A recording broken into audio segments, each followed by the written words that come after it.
Welcome to this week's edition of the Monocle Banking Podcast, a series curated by Monocle Solutions where we balance the books in the dynamic world of finance. As always, it's great to be your host here, Michael Avery, as we steer you through the ever-shifting story of banking and insurance in this series.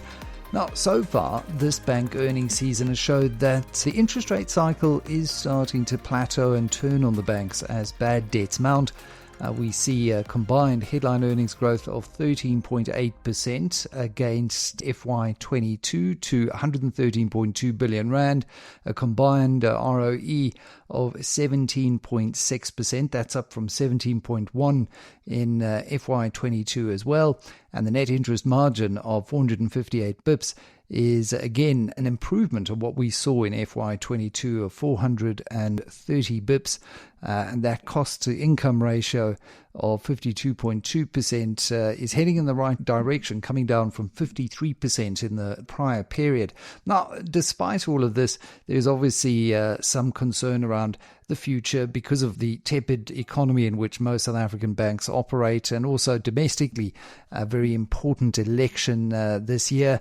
And the experts at Oliver Wyman have put together a view of the top trends that will shape the country's banking industry this year. So it's a great pleasure to welcome Pierre Romagny, who's a partner at Oliver Wyman, who joined the bank, or joined the consultancy, I should say, some years ago from the banking industry. Pierre is a partner in Oliver Wyman's retail and business banking practice, who specializes in digital transformation in the main. Pierre, great to have you on the podcast. First up, just share a little bit more about your background and what saw you enter into the world of finance initially.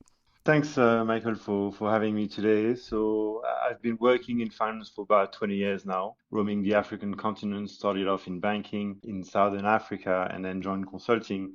And I've been working with banks across the continent for the last 20 years. It's been a fascinating journey so far. And where did you end up? Where do you currently reside in South Africa? So we are based out of Johannesburg as a business, and I live my life in Cape Town. So you're one of those who tends to remote work, or do you spend a lot of time up in Johannesburg at the HQ? Well, I do spend a lot of time in Johannesburg. This is a business we do in person. It is high-touch banking, and I think often when we think of the way banking has evolved and the digital drivers, we forget just how important that human element is. Let's kick off with some of the trends that Oliver Wyman has teased out that are going to impact banks this year. And I think the big political one is what we're seeing with the global surge in elections. Over half of the world's combined population actually turn out at the polls this year, obviously including here in South Africa. How do you foresee these political changes directly impacting banking policies and regulations in South Africa? That's a tough question. I mean, from my personal experience of having worked in many markets and having seen many elections across the continent, I haven't seen elections massively disrupting the banking industry.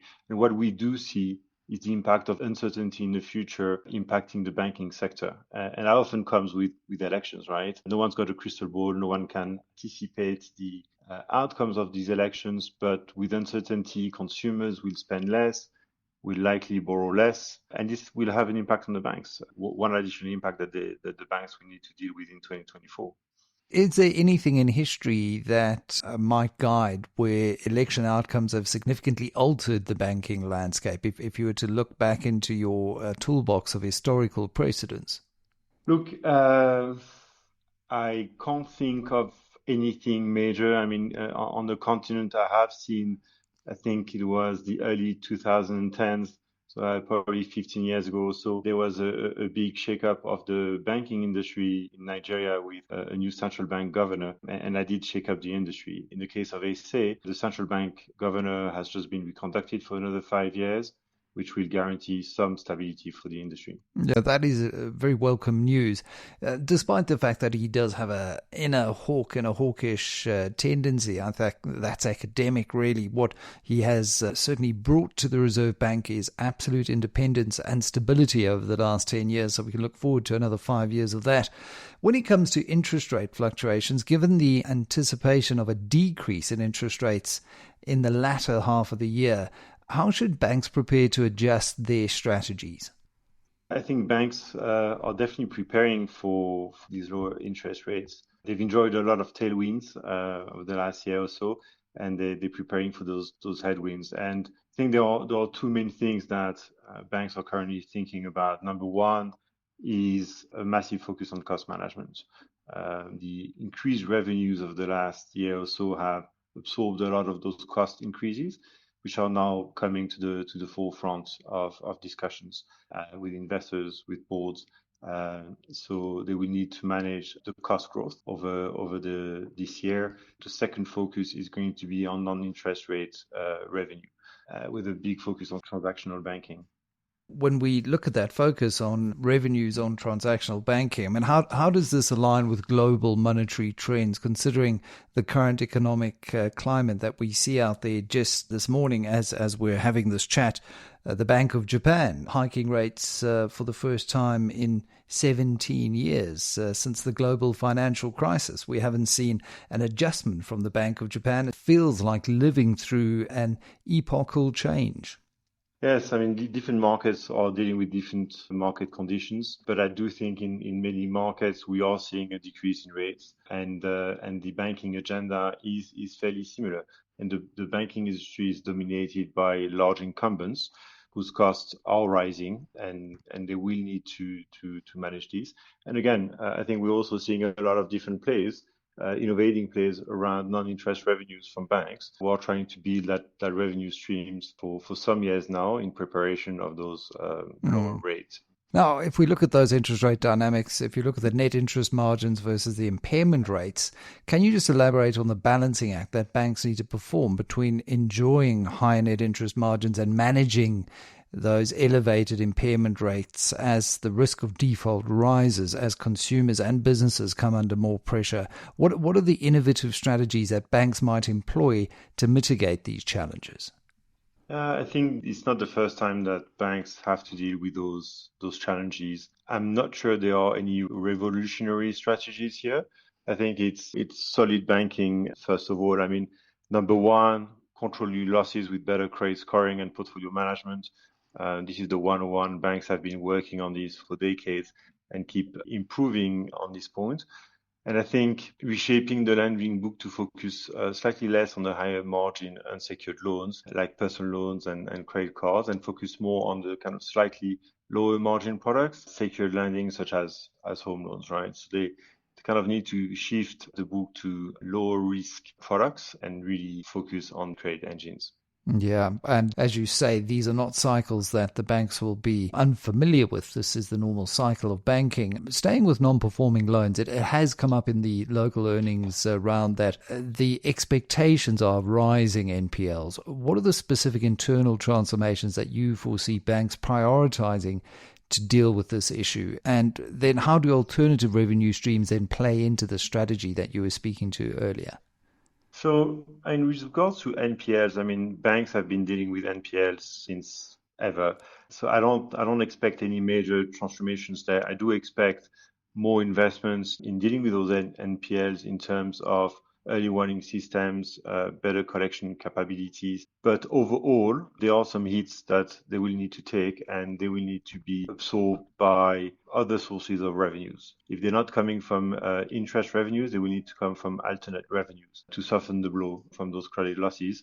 No silver bullets here, I would say. I think these are journeys on building those alternate revenue streams. What we've seen in SA and globally as well is banks have embarked on that journey to build those alternate revenues for a few years now through ecosystems and platform strategies, for example. When you talk about platform strategies, one of the big talking points this year has obviously been the rise of artificial intelligence. And I think banks were quite early on in the adoption cycle of new digital technologies, looking to digitize operations, using robotic process automation, using some tools for credit vetting and screening. How do you see AI adoption taking this to the next level, given the significant focus on AI? Could you just discuss the most promising use cases for AI for South African banks in 2024? So AI is the big topic this year. Loads of talks about how to best leverage AI. many opportunities from a revenue generation perspective, but also cost management and risk management. I think right now in 2024, the best perspectives for banks and the lower hanging fruits in the use of AI will lie in revenue use cases, developing a better ability to anticipate customer needs in real time and match these with customized offers. In this scenario, everybody win, customers and banks, and they are the least complex use cases to typically put in place. And I think also really the most important, because customer experience is key to business success in the digital age. So it's finding out how that technology can really help you better service the customers and the users of banking products. When it comes to the readiness, how do you assess the readiness of the South African banking sector in terms of embracing AI at scale? Because often when you look at the expenditure line, it's an area when it comes to expenditure for banks in technology that they continue to spend significant sums of money, often at multiples sometimes of CPI. Given that, do you think South Africa's banks are ready to harness the AI use cases at scale? I think some use cases, definitely. I think like I said, on the revenue use cases, a number of South African banks are investing right now and running those tests. What we need to take into account is that AI obviously leverages data. And while banks are sitting on a mountain of data, this data is not necessarily always clean and accessible in a way that AI can make the most of it. And so banks are continuing to invest in the big data capabilities to then be able to kind of leverage the full power of AI. But I would say this is more the start of the journey. And going beyond sort of traditional banking, how significant is the push for banks to diversify beyond traditional financial services? You know, you mentioned earlier that they're going to be looking for other revenue streams apart from, interest streams, non-interest revenue. How much of this lies beyond the traditional scope of banking? So banks are definitely looking at beyond traditional banking, first starting with kind of adjacent products, very close to financial services, but also moving very fast towards orchestrating the delivery of a non-banking offer to their clients through platform offerings or ecosystems. I think the strategies between banks differ, but I think all banks have one, especially in South Africa. Those revenue streams do exist, and while they are not significant, they are growing quite fast.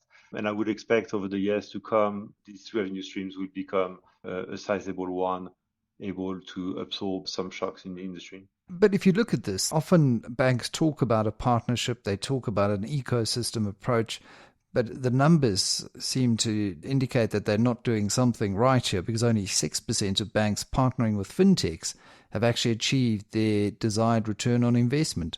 So what is it that the banks need to do to get this kind of approach right? That's right. There are many different ways to set up and design and then manage an ecosystem. The tendency has been to partner and acquire fintechs to try and deliver a joint offering. And unfortunately, those partnerships are very tough.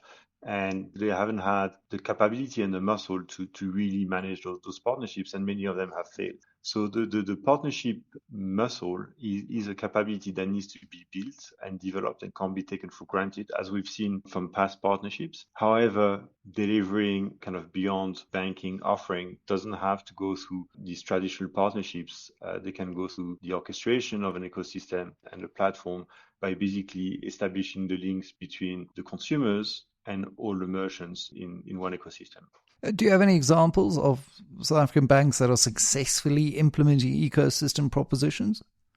Yeah, I think the one that comes to mind is the Avery proposition from Nedbank. It has grown year on year from a fairly simple ecosystem slash kind of platform model, delivering a number of ecosystems through one centralized ecosystem.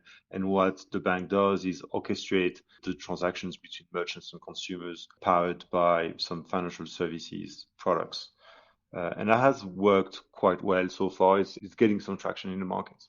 And I've used Avo, and I must say, I found it, to your point, a really good example of going beyond sort of traditional banking and adding real value. And, I can see that as a case study that others might look to follow. If you look at the international expansion of South Africa's banks, it's interesting because we had ABSA tie up with Barclays, go big into Africa, then unwind that a little bit, now focusing a little bit more on its core market again. Standard Bank by far and away has led that move into Africa, and it really was apparent in its most recent results, where over 50% of earnings come from the rest of Africa, that it's been a good strategy. On the other hand, it did warn that there are headwinds ahead, and specific currency headwinds to earnings. So it's not a strategy that comes without risk. Where do you see the most promising opportunity for South African banks looking to expand abroad into the African continent? That's a fascinating question. I wish we had another hour to discuss this and dive into this. But look, I think the African continent strategy for South African banks needs to be one of a portfolio strategy and investment strategy, another kind of market by market strategy. Like you said, there will be shocks, currency shocks, economic shocks, political shocks across the continent that one can't really anticipate. And building a balanced portfolio across the continent is going to be key. And to your question on which markets are going to be very promising for African banks, I mean it is a big continent with many different regions, and I mean if we just look at East Africa, which is getting a lot of attention from South African banks these days, it's fast growing, it's very innovative, it's the cradle of mobile money, but it's also overcompeted and with some key local banks completely dominating their markets. But there will be opportunities to come in, maybe with non-traditional models. I think Ethiopia has received a lot of attention given its size, but market entry strategies will not be very straightforward and will need to be figured out by the South African banks. West Africa has been very attractive with high GDP growth. SA banks have presence in some Anglophone markets, but entering Francophone markets will require some kind of local investments to make sure they get it right. And we have very stable markets like Senegal. We have markets are now quite stable with high GDP growth like Ivory Coast, which are providing many opportunities. North Africa is a beast of its own with Egypt and Morocco, very competitive markets. But the SA banks will need a clear plan and a clear differentiated proposition for these markets. Central Africa is starting to be on the radar with markets like DRC and Rwanda, which are growing fast and quite stable now. And Southern Africa is already quite penetrated by the SA banks. It's very interesting to see, the evolution of the Nedbank EcoBank partnership, which initially had its challenges, but they seem to be overcoming those challenges. So, as you say, it doesn't come without risk, and each market does have its specific idiosyncrasies. I was in East Africa towards the back end of last year, and one has to be very sensitive about the way one conducts business in an environment where the culture sometimes is quite different to the South African culture. It was very much Hakuna Matata.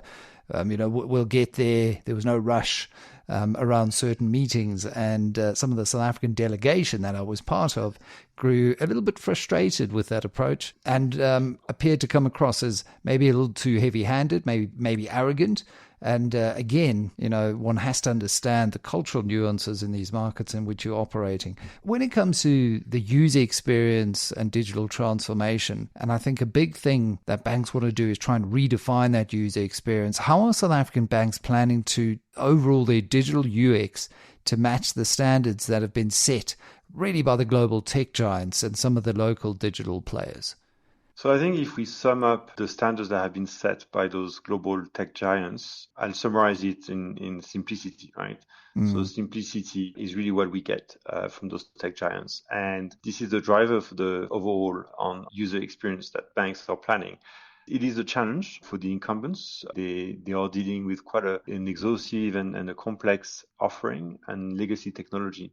And so simplicity is going to be very complex to roll out. And I expect banks will take it step by step in terms of solving user experience one segment at a time, one product at a time. I think the digital players in South Africa have done a good job at driving simplicity. That said, I think in going forward, they will have to resist the urge to complicate things, trying to compete with the incumbents. So the complexity for the digital players will be to keep the simplicity alive.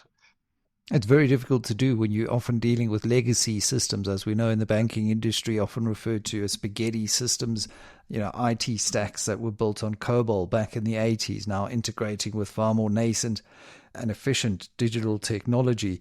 Do you have examples of some innovative approaches that are being explored to achieve this holy grail of competing on a user experience level with what's already been set, to your point, by the global tech giants? I think we are seeing more and more examples of this simplicity in user experience in South Africa, especially on some of the core processes like credit applications, so digital credit applications. We're seeing this with Time Bank, for example, in the small and medium enterprise segment with loan applications with just 3 clicks. I think we're seeing some quick digital client onboarding from Discovery Bank. The incumbents are definitely investing a lot in that user experience and following suit, trying to solve user experience on credit and onboarding. But I think it's important to note that the SA banks are driven by those international standards, but also local standards being set. So it's not just the big tech setting those simplicity standards. We're seeing fintech like Yoko and Lula in South Africa setting those standards as well, but also beyond financial services, players like Checker60 and Takealot. Exactly. I mean, we don't often give ourselves enough credit. There are definitely local examples where we are kind of raising the bar and setting the standard to the relevant level. 60/60, I just think, is a fantastic example of that. In all of this, there's an ongoing debate, I guess, of the balance between physical versus digital. And I know Capitec in particular has been a strong innovator in the space, still relies quite heavily on its physical branch network and is actually expanding it. So in this ongoing debate about the role of physical branches, what concrete changes do you foresee in their function to enhance customer experience without losing the personal touch? I think the role of the branch has been a key topic for the last 15, 20 years. When 20 years ago we were saying, well, the branch will eventually disappear. It's clear that the branch will not disappear. It's also clear that the role of the branch needs to evolve given this ecosystem of digital channels that we have now. In South Africa, a lot of the transactions are increasingly dematerialized through cards, EFTs, digital payments, etc. The role of the branch is not a transactional center anymore, and I expect the branches to refocus their DNA on face-to-face advice for complex products like home loans, investments, insurance, etc. People still want to engage with people, and they want to make those big decisions in person. What they might not want to do in person anymore is queue up at a branch to perform a transaction, which they can now do on ATMs or online. Yeah, and I always worry about security because as much as digital is providing us with more convenience, I've heard some rather disturbing stories recently about the ability to raise limits on one's cell phone and, do that without having to visit a branch or to at least go to an ATM to confirm it. And someone was held up in their home at gunpoint and forced to do this, and the money was immediately shifted offshore out of a credit card. So there's always this challenge when it comes to security. And just on that point, I'm sure the banks are grappling with the security question. Where do you think they are in terms of developing their banking maturity and maturity leadership as well? Because we've got a leading position in digital banking maturity that does suggest a high level of digital adoption. What are the gaps that remain, and how can banks further differentiate themselves in this space? That's right. Oliver Wyman has conducted a digital banking index over the last few years, and South Africa has come on top compared to about 10 other markets across the globe. And that is driven by a high level of adoption, which is in turn driven by South African banks having invested in digital and created the right experience for clients to stick to it. So the digital sales benchmark has been set by South African banks. Now, I wouldn't necessarily see gaps in that digital maturity journey. I would see opportunities, and I think they lie in what technology is allowing banks to do. So plays like platforms, which we've talked about, robo-advisory and financial coaching, which is all enabled by technology, is definitely an opportunity for South African banks to further differentiate in the market. Those plays are being tested, but are not prominent yet in the market. Now, looking at how one approaches one's data strategy and monetizing that data, I think it's got to be a key focus for banks as well. And with banks historically lagging behind tech giants in data monetization, what do you see as the specific steps that South Africa's banks are taking to bridge the gap? And how are they navigating, to my earlier point, some of maybe the privacy and the regulatory challenges inherent in this approach? So I think it kind of brings us back to the AI topic. So AI is seen as a massive opportunity to monetize, again, the mountain of data that banks are sitting on. And they will start with the low-hanging fruits in terms of some of the revenue use cases. And given the focus on cost management this year, there's certainly going to be some investigation into how AI can support with better cost management or sustainable cost management going forward.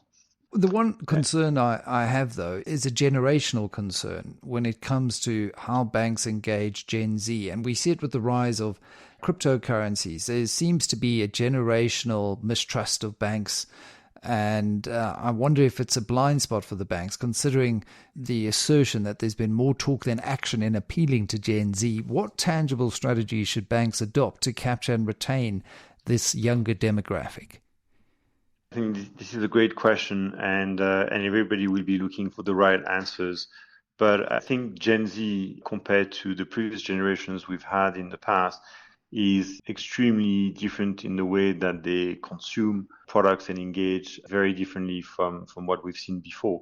The digital engagement that they are looking for is not necessarily a product push, but they want to consume an experience. And this is what banks will have to deliver to the Gen Z.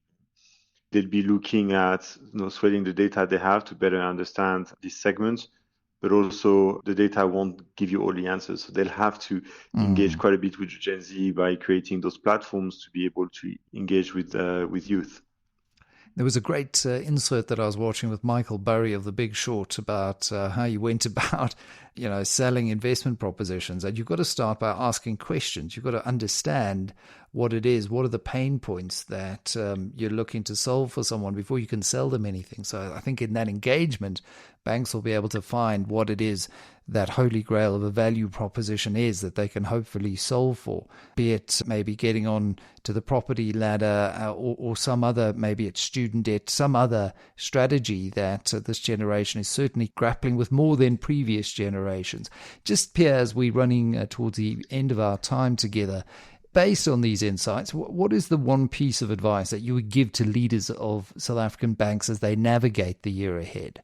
Look, I think 2024 is panning out to be a challenging year in the banking industry, both from a challenge perspective, overcoming the cost constraints, diversifying revenue streams, but also trying to capture all the opportunities that the market has to offer, including the Gen Z that we just talked about. And I think all of these, monetizing these opportunities and overcoming those challenges will not be done through small increments.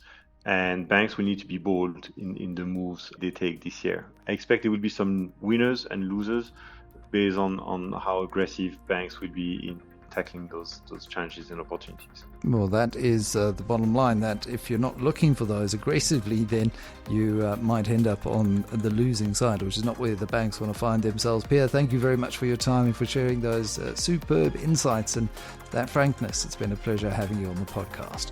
Thank you, Michael. Well, that wraps up this week's episode of the Monocle Banking Podcast with Pierre Romagny, partner at Oliver Wyman, running the rule over the big trends in banking. Thanks for tuning in, and until next time, don't forget to subscribe.